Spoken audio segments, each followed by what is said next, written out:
Waiting to go live. Waiting to go live. I am live. I am. Hello, everybody, and welcome to 100 Acts of Love How to Help When Cancer Strikes. Today's live, my name's Kim Hamer, and today's live is going to be something that is unfortunately very timely right now. It is all about how to support a grieving employee. So, of the 19 students and the 2 adults that were recently killed a few weeks ago, there are funerals that are happening all in Texas, and actually there are funerals happening all over the country right now today that affect business. And I think sometimes we forget that, of all those parents who lost a child, they have jobs. Most of them have jobs that they have to return to at some point. And they have employers who want desperately to be kind and loving and open, but who have things that need to get done as well. And so the question is, how do you manage an employee who is grieving? Because it feels so deeply untouchable, right? It just feels like you can't say or do anything because they're grieving. So today we're going to talk about I'm going to give you 5 different things that you can think about doing in helping an employee grieve. This conversation is mostly for managers, but it's also going to be for some HR folks as well. All right. So let's just talk about grief in general. So I have a note here that from a SHRM article that companies lose $75 billion of business every year due to grief-related problems. Right? 75 billion. And the problem with most of those grief-related problems is they're not things that we can put our hands on, right? They're calling out sick. It's unfocused. It's being unproductive, right? These are all things that are extremely important, but they don't have any substance to them. So they're hard to really understand and to measure when you're the manager who's dealing with an employee who is grieving. That's the really tough thing about this. Let me just move this over this. There we go. This is much better. So that's the really hard thing to acknowledge. We often make the mistake of thinking, well, if they look fine and they're acting fine, then they must not be grieving, but that's not true. Here's some other interesting facts is most organizations in the United States give 3 days of bereavement paid. Some companies are doing unpaid. In the organization that I'm consulting for right now, we are getting ready to change that to 5 days. So, when you think about it, it's insane. So I was supposed to bury my husband and then show up for work 3 days later. Like, that's just crazy making. And thankfully, many organizations are very lenient and really want to help and support, and they understand that grief is a difficult topic. But still, the law is that 3 days is just not enough. Now, after Sheryl Sandberg's experience, Facebook now has a 20-day paid leave policy, and MasterCard, after talking with Sheryl Sandberg, also the president also changed their policy, and there are other organizations that have extended their leave. But death is something that makes us all uncomfortable and makes us kind of squirm, and that's reflected in our bereavement policies. Many managers I've heard have said, well, maybe they're not, they're abusing the policy. You know what? Maybe they're not abusing the policy. So I know that we want to do things like we want to send flowers. We want to just kind of, we want to send flowers and cards and, acknowledge it. And then hopefully everyone gets over it. But that's not it. The hard part about grief is that like I said, they may look okay. They probably won't act okay, but they may look okay and they're not okay. Grief, I like to think about grief as in 2 kind of buckets. There's a short-term view of grief in the workforce, and then there's the long-term view in the grief in the workforce. And that long-term view is often the one that I see many managers just completely miss. So that short-term view is what I call the panic of the heart. And that's when, our employee is like, they know that, their employee has lost their partner or their child or someone really close to them. And so everyone on the team is sort of in this panic of like, oh my gosh, what do we do? What do we do? What do we do? And most people, will send flowers or they'll make sure that they can come to the service and they'll show up at the service. And, maybe they'll do a meal for a couple months. But there's that short-term panic. And in that panic, right, as in any type of panic, our view narrows of what we can do and how to be really helpful. So there's nothing to do to avoid that short-term panic, and I think it's important because it leads to that long-term view, which is really important when you're managing an employee with cancer. So they have this short-term panic, and that's a good thing. Your team is going to want to take action immediately, and it's important that you do that. It's important that you send flowers or send a meal. It's important that if you can get in touch with the employee, and we'll talk about that later, that you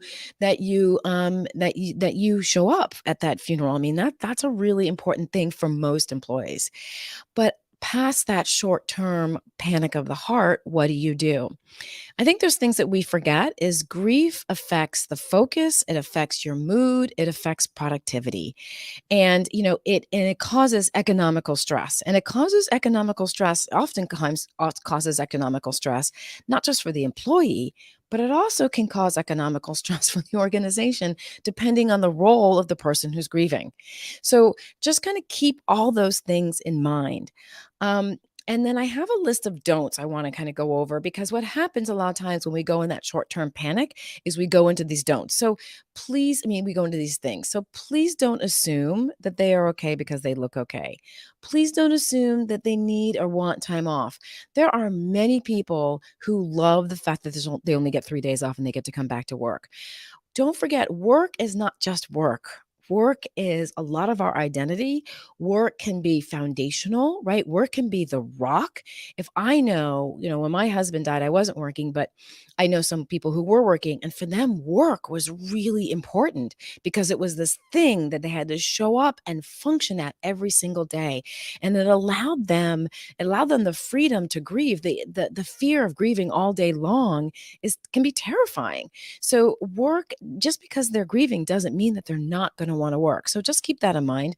Also, don't assume, and I've seen this so many times, it drives me crazy.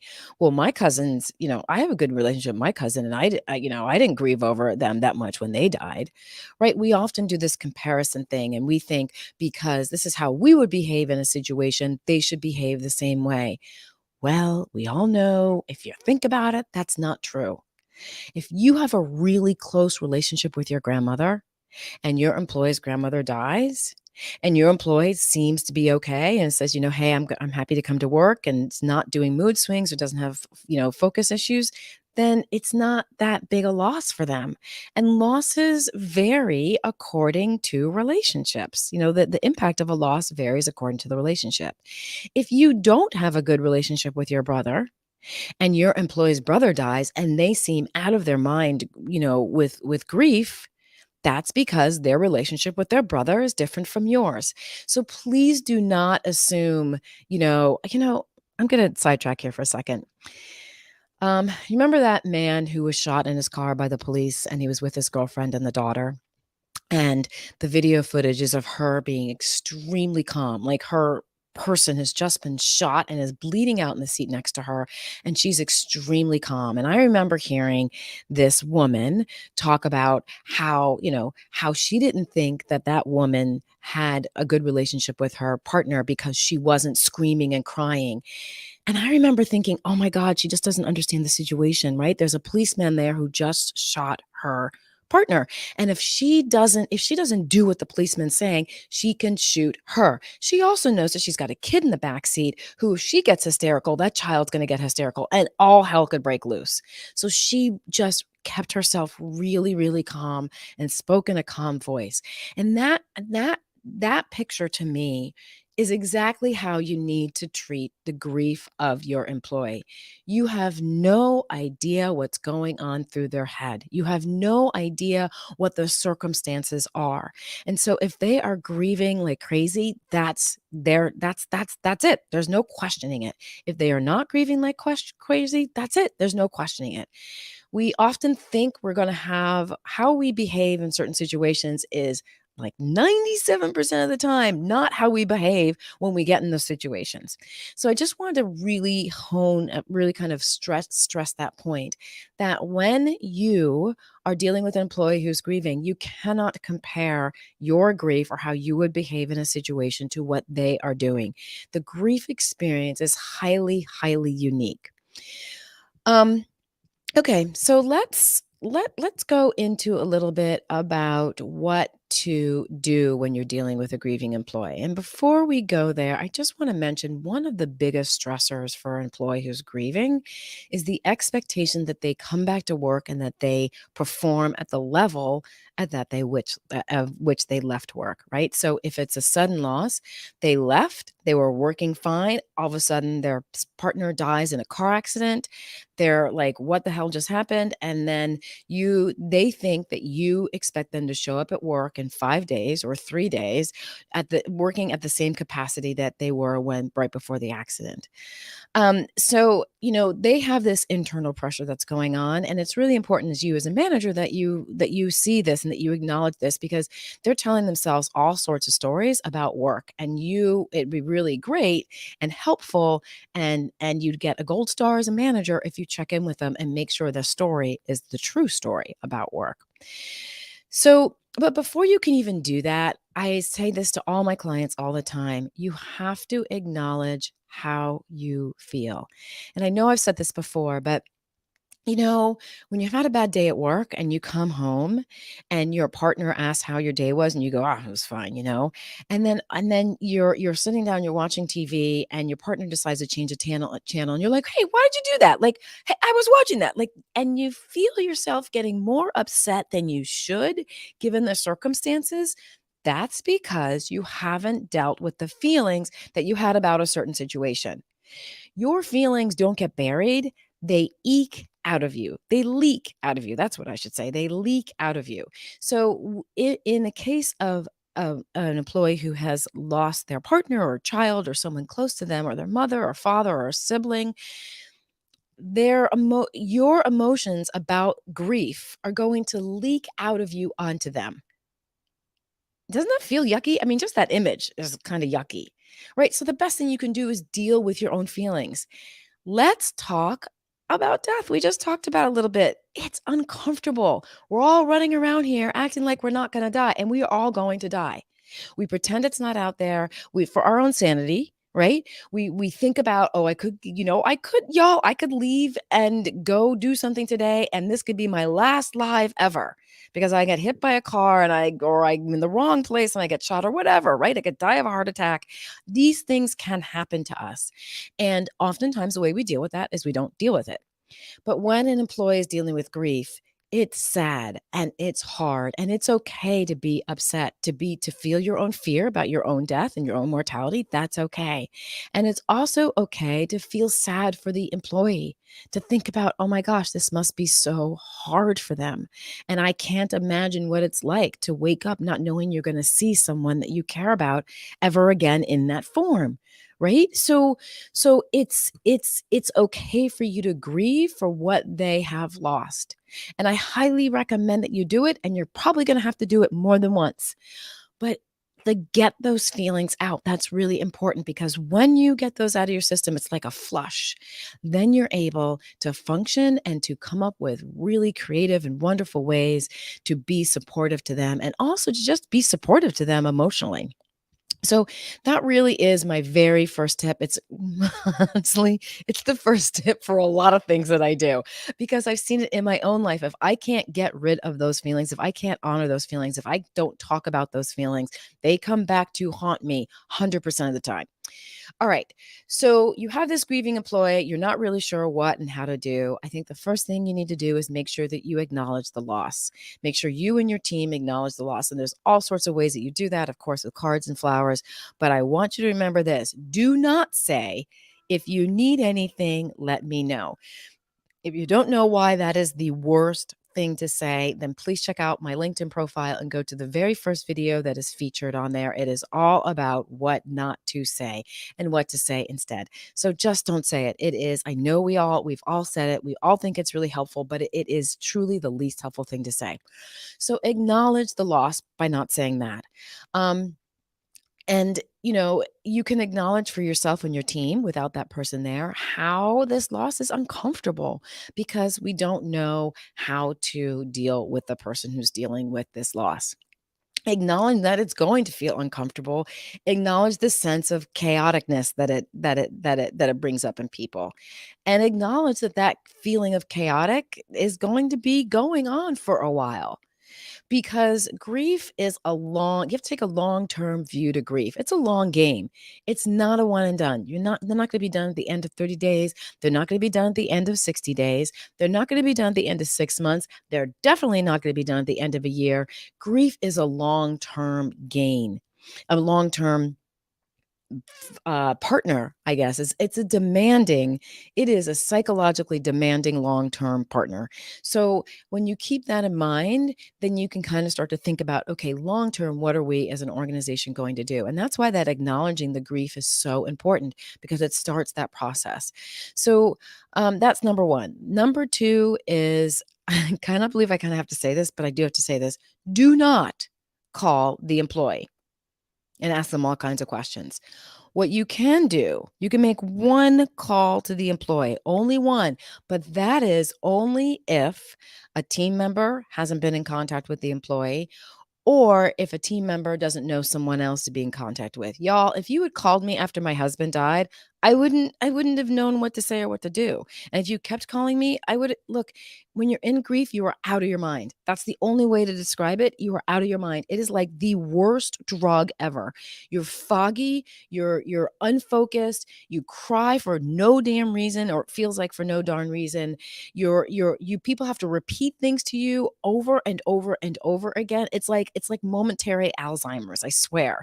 So when you call that employee and ask them for information, all that other stuff, one, they may not have it, and two, they may not even remember that you called. So, if you say, hey, call me back, they're not going to remember that you called. Okay.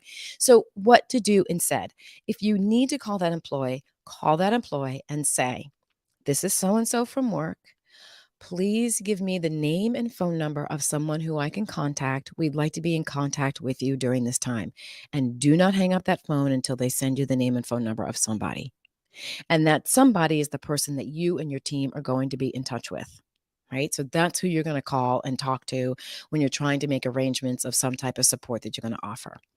So that's the only one caveat to do not call that's the only caveat to do not call the employee.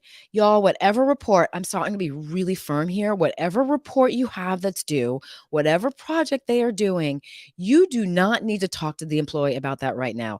Talk about setting yourself up to losing that employee, plus also losing team members. If one of your team members gets wind that you called that employee about that project that you know is due in a week, they are going to hate you. They're going to find you that you're cold, you're callous, you're mean. Now, I get it that this thing is due, but whoever is on the other end, and I'm just going to say this, whoever's on the other end can freaking wait for that. If you cannot take the time to honor somebody's loss as a manager, then y'all are in the wrong field. You need to be like a salesperson or whatever. Uh, on the sorry, I just realized I insulted salespeople. You need to be doing a job where you're not responsible for other individuals. That's what I mean. All right. So this is life and death. And whatever it is that's on your plate can wait. It just has to wait. You can figure it out without this employee in place. All right. So that's the thing I'm going to say. That's my harshness. There you go. All right. Tip number 3, show support. And there's all these different ways that you can show support. I did mention flowers, which are great, but when I didn't want any flowers because my husband had died of cancer and I had spent the last 4 months, being his caregiver, and I did not want one more thing that I had to take care of. Like flowers to me, which just didn't work for me at that point. So flowers are great for most people, but check in and make sure that actually is a good idea. Sending a card for sure, taking the time to educate your team on what to say and what not to say is really important. You can reach out to that contact person and find out what they need. Or give them ideas. We'd like to do this. Would this be okay? We'd like to chip in for funeral costs. Would that be okay? Where should we send the check? Right? So very clear and specific things that you're going to do to show support. One of them might be, and one of them is actually when the employee comes back to work, is you're going to set up a work plan. Now, I know you're thinking, Kim, that's kind of stupid. It's development plan, work plan. It's not a performance improvement plan. This is a work plan. How are they going to get work done over the next 1 to 3 months while they are grieving? Because I can guarantee you, you are going to see their work productivity drop. And you're going to feel awkward about saying something because they just lost someone and you don't want to be that jerk of a manager. If you have a work plan conversation with them when the day they return to work, that will put them at ease, that will put you at ease, that will put the team at ease because everyone will know what they can and cannot do and who's responsible for what for the short term. So this is really important. This is tip number 4. Put together a work plan. Have a conversation with that grieving employee when they come back to work and say, "Hey, look, my understanding of grief is that it's going to take a while for you to get over this," right? Make that as sort of a joke. And because of that, I really wanna make sure that you don't feel the pressure to do all this work and to come in. So let's talk about a way that we can still keep you that you can still be involved and doing the things that you wanna do, but that the team can support you by helping move some of these projects along or helping you, whatever it is. So I just can't stress this enough, and I'm repeating myself, but a work plan is really, really important. The fifth way you can support somebody dealing with loss at work is honor anniversaries. I cannot tell you how powerful and moving this is. The problem with grief is that it's like the most important loss in the world, the most devastating loss in the world is your own. And it feels really lonely. I mean, I remember leaving the hospital. I remember taking a walk in the neighborhood hours after my husband died and seeing people leaving for work and thinking, "No, you shouldn't be leaving for work because my husband just died." Like, there's this the rest of the world goes on, it has to go on, but it feels so isolating because the rest of the world is going on. And one of the most beautiful things that still happens to me is I love when I hear stories about my husband. Right? My aunt used to send me anniversary cards. She sent me anniversary cards 6 or 7 years after my husband died, our anniversary of our wedding anniversary. Our wedding anniversary, it's a long way to say that. She used to send cards that marked our wedding anniversary even after he died. It was so beautiful because to me, what that meant was I was not the only person who thought about him. And while you may not know the person that your employee is grieving over, it's so powerful to let your employee know that we acknowledge that this was a loss for you and you're not alone. Like, how powerful is that? And you can do that around anniversaries. You can do that at a 6-month anniversary. The whole team can get a card together and just say, "Hey, we know it's been 6 months. We know it's been a really hard 6 months. We love you." You can take the person to lunch. You can honor them. You can honor it with a donation to a charity that they really love. Please don't go and donate to any random charity because it doesn't mean anything to them. Donate to a charity that means something to them. So you can do that at 6 months. You can do that at a year. You can even write a card at 2 years and just say, "Thinking about you today." Right? So honoring the anniversary is really, really I always say that a lot. I say it's really, really, really, I got to get that out of my lexicon, but it is important. It's powerful. And the messages that you're sending all along to your employee dealing with loss is we care about you, we see you, and we want you to succeed. When you are doing those suggestions that I made, when you're putting together a work plan, when you're acknowledging their loss, when you're honoring an anniversary, those are the messages that your employee is getting. That's an employee in when the employee gets those messages, that's an employee that is going to look upon you and your organization with gold stars, 5 gold stars forever. So if they ever leave, they will be the number one person to actually suggest that someone else work at your organization. If they never leave, they're going to be your number one fan.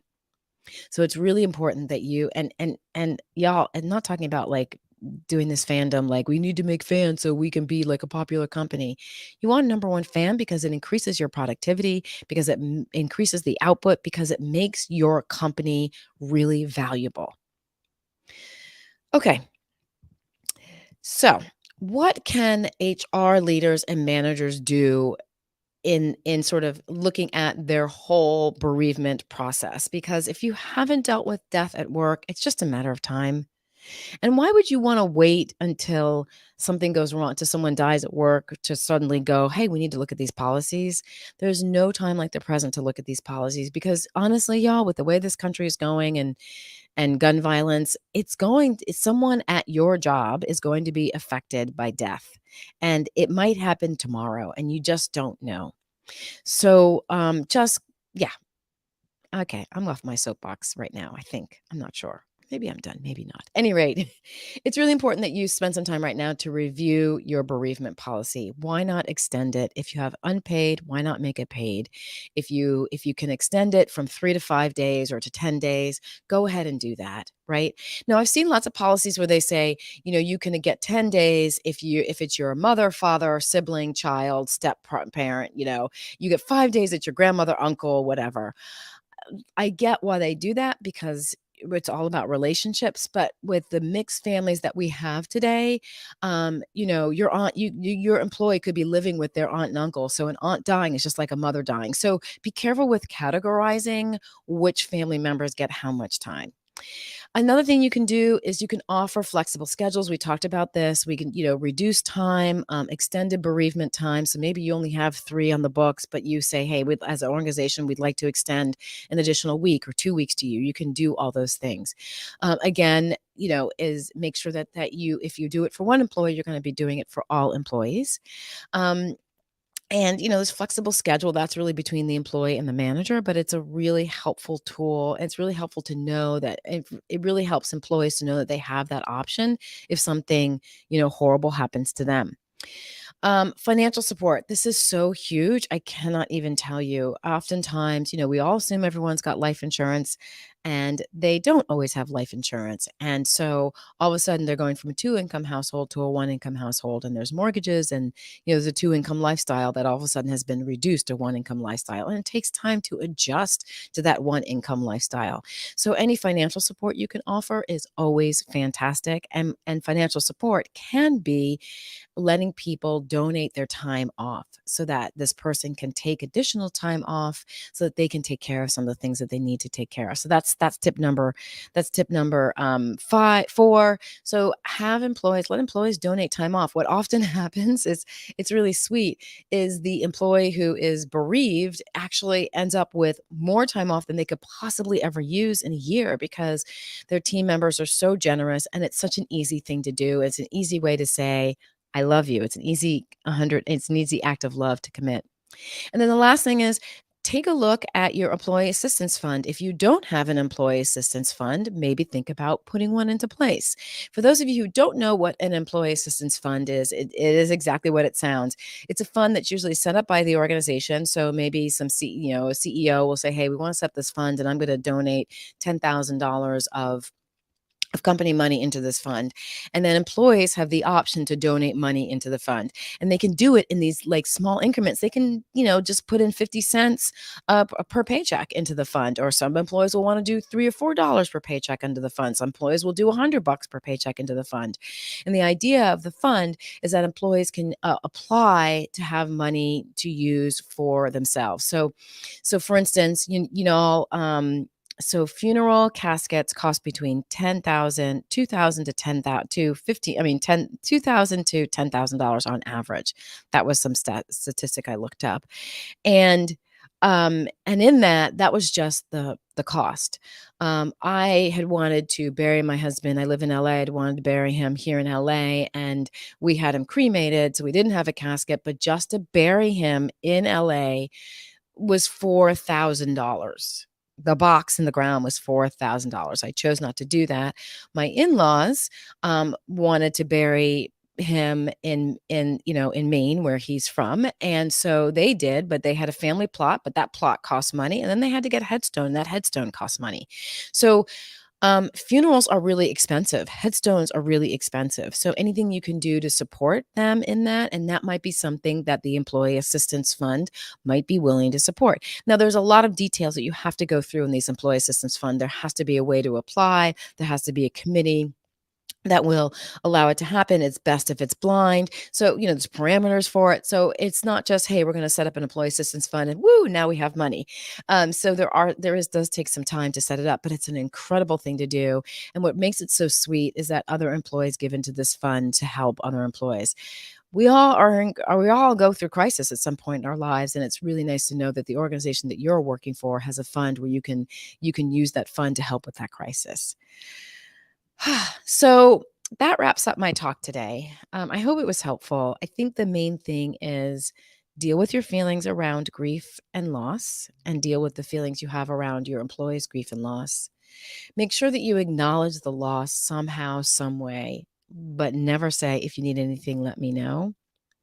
And then the third thing is honor the anniversaries. I mean, there's so much more in between there, but make sure you take some time to honor the anniversaries. Let the employee know that you haven't forgotten, that their loss is your loss, because grief, like cancer, like anything, is an entanglement, and it tangles us all at various different levels. But make no mistake that you and your team are entangled in the loss of someone your employee cares about. Now, later on in a few weeks, I will be doing a talk about what to do when the employee at work is the one who dies, and how to help your team grieve. But we'll talk about that later. In the meantime, thank you so much for joining me. I really appreciate you. And please remember, you matter. You really are. You're so much more important to so many more people than you can possibly even imagine. So you matter. And thank you for showing up for everybody. All right, y'all, you take care. Have a great rest of the day, and I will see you soon. Bye bye.